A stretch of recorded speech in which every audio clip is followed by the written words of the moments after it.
Your heart starts pounding. Your phone vibrates. For a split second, your stomach tightens. Your breathing changes. Your attention locks onto the screen. Then you look. It's nothing.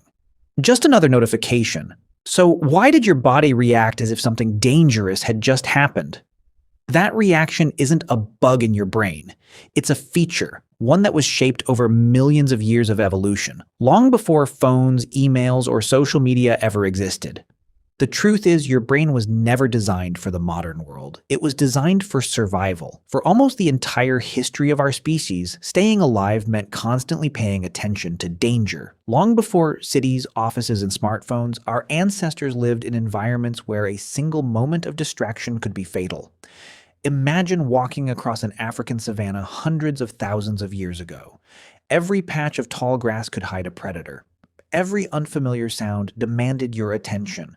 Every shadow had to be treated as a possible threat until proven otherwise. Many anthropologists believe predators were among the greatest dangers early humans faced. Leopards, hyenas, crocodiles, and other large carnivores weren't rare exceptions. They were part of everyday life. In a world like that, evolution didn't reward the people who stayed calm. It rewarded the people who noticed, the ones who heard a strange rustle and immediately looked up, the ones who assumed the moving shape in the grass might be dangerous before taking the time to investigate. Because if it turned out to be only the wind, they lost a few seconds. If it turned out to be a hungry predator, those few seconds could mean the difference between survival and death. Generation after generation, natural selection favored brains that reacted quickly, even if they occasionally reacted to the wrong thing. That ancient survival strategy still lives inside your head today. At the center of it is a small almond-shaped structure deep within your brain called the amygdala. Its job is remarkably simple. Scan everything around you for possible danger, and it does that faster than you're consciously aware of. Neuroscientist Joseph Ledoux spent decades studying how the brain processes fear. His research showed that certain threat-related signals can reach the amygdala through a rapid pathway before the thinking parts of the brain have fully analyzed what's happening.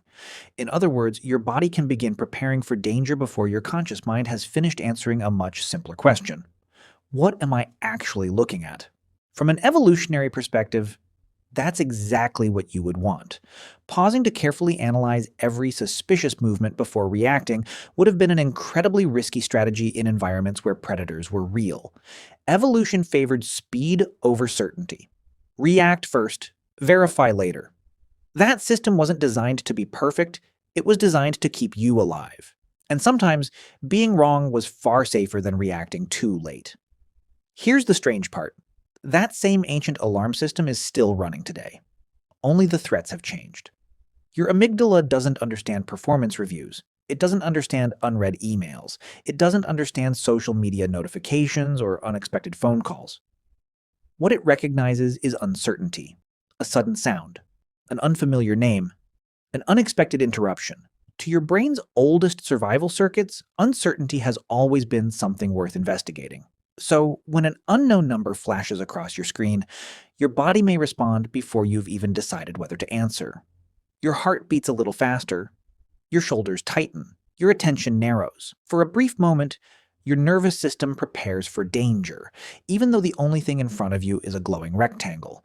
In a very real biological sense, your brain is still checking the grass for movement. Stanford neuroendocrinologist Robert Sapolsky has spent much of his career explaining this evolutionary mismatch. He often contrasts humans with animals like zebras, whose stress response rises dramatically during an immediate threat and then falls once the danger has passed. Humans, however, possess something both extraordinary and exhausting. We can trigger the same ancient stress response without a predator anywhere in sight. All it takes is a memory, or an expectation, or a single unanswered message.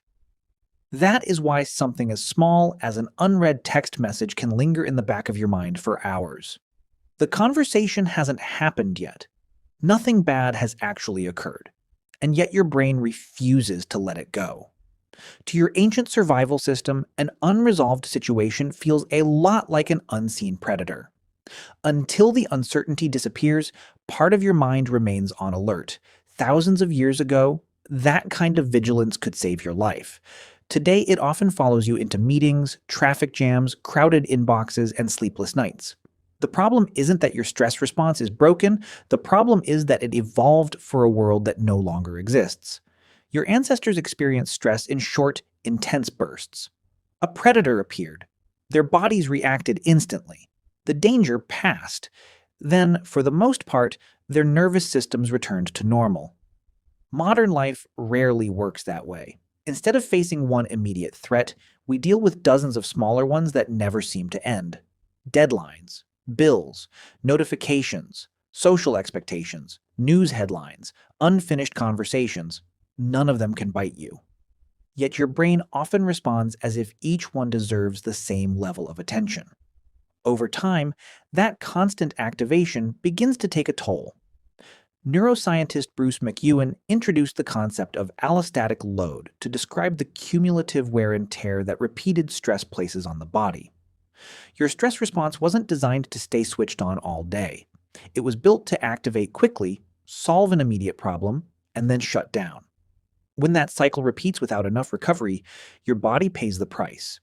You may notice it in ways that seem unrelated. Muscles that always feel tight, shallow breathing without realizing it, difficulty sleeping even when you're exhausted, a mind that keeps searching for the next thing to worry about. These aren't signs that your brain is malfunctioning.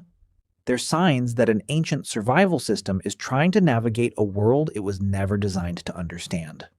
The next time you hesitate before opening an email or feel your stomach tighten after hearing your phone buzz, pay attention to what your body is doing. Your shoulders may lift. Your breathing may become shorter. Your heart rate may rise ever so slightly. These reactions aren't imaginary. They're part of a biological program that has helped humans survive for countless generations. Your body is preparing for action. The only problem is that there is nowhere to run. So why hasn't evolution solved this mismatch?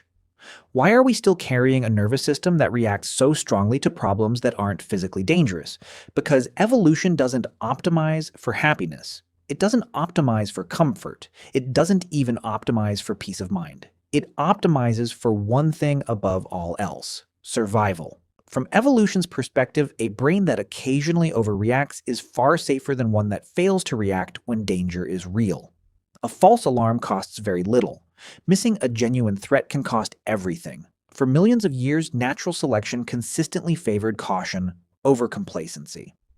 The individuals who were just a little quicker to notice unusual sounds, a little more suspicious of unfamiliar movements, a little more likely to expect danger, often had a better chance of surviving long enough to pass their genes to the next generation. That tendency became part of our inheritance. In many ways, every person alive today carries the legacy of ancestors whose survival instincts were just sensitive enough to keep them alive. The same instincts that once protected them from predators now react to performance reviews, unanswered messages, financial uncertainty, and social rejection. The world transformed far faster than the human brain could. Our technology changed. Our environment changed. But the oldest parts of our nervous system are still playing by rules written long before civilization ever existed. Realizing this changes the way you see yourself. That anxious feeling before opening an email. The knot in your stomach before answering an unexpected phone call. The racing thoughts that appear when someone doesn't reply. They are not proof that something is wrong with you. They are evidence that your brain is doing exactly what evolution shaped it to do. The challenge is that this remarkable survival system is responding to a world it was never built to understand. You can't simply switch it off. It's not a habit. It's not a personality flaw. And it certainly isn't a setting you can disable. It's part of the architecture of the human brain, refined over millions of years to keep our ancestors alive in environments where hesitation could be fatal. But humans have one extraordinary advantage that our ancestors never fully possessed. We can recognize the mismatch. The moment you notice your chest tightening, the moment your breathing becomes shallow, the moment your mind begins imagining worst-case scenarios, you have an opportunity. Instead of assuming those feelings prove you're in danger, you can pause long enough to ask a different question. What is my brain reacting to right now?